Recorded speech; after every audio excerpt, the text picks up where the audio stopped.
different cultures, different communities live side by side each other in harmony. I had a nice experience with the Jewish community. I used to live in Detroit, Michigan, and there's a nice Jewish community out there. I worked in a pizzeria.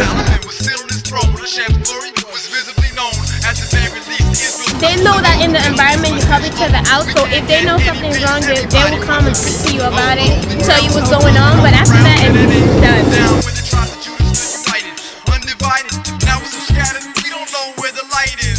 They don't like us. A different way, like, that's why they have one secluded area. I think there's a lot of underlying tension that exists, but otherwise I think everybody lives pretty much peacefully. There's a famous story of Abraham, the first Jew, and that he really set the tone for future. When he had to be circumcised, God tells him, I want you to be circumcised. So our sages tell us that he consulted with Mamre, a pagan, as to whether he should circumcise himself.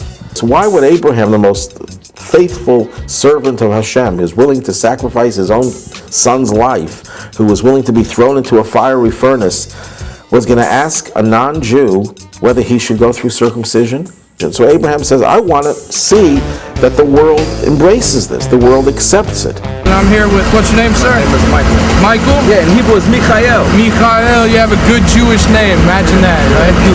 It's, you know what Michael means? Yeah, who is like unto God. Beautiful. Have you ever heard of the Lubavitcher Rebbe? Yeah, I heard about it, but I don't know about it. Is affected by the Lubavitcher Rebbe. To me, I guess he's one of the great leaders. Have you ever heard of the 7 universal laws for all of mankind? Not really. No, that neither. I never.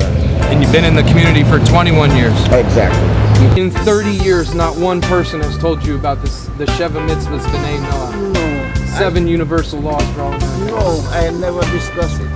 No, I'm not familiar with it. Sheva Mitzvahs B'nai Noach doesn't ring a bell to you. No. I think that the 7 laws of Noah are important for the Jews to push a lot and show people that are not Jewish that they care about them.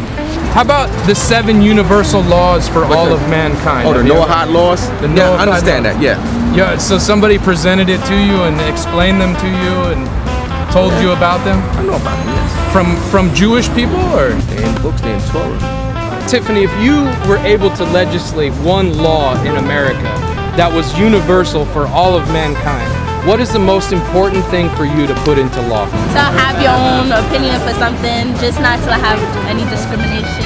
So freedom of speech? Yeah, freedom of speech, which we already have that, but it's not really working. Yeah, it's really not working that well. In what way is it not working?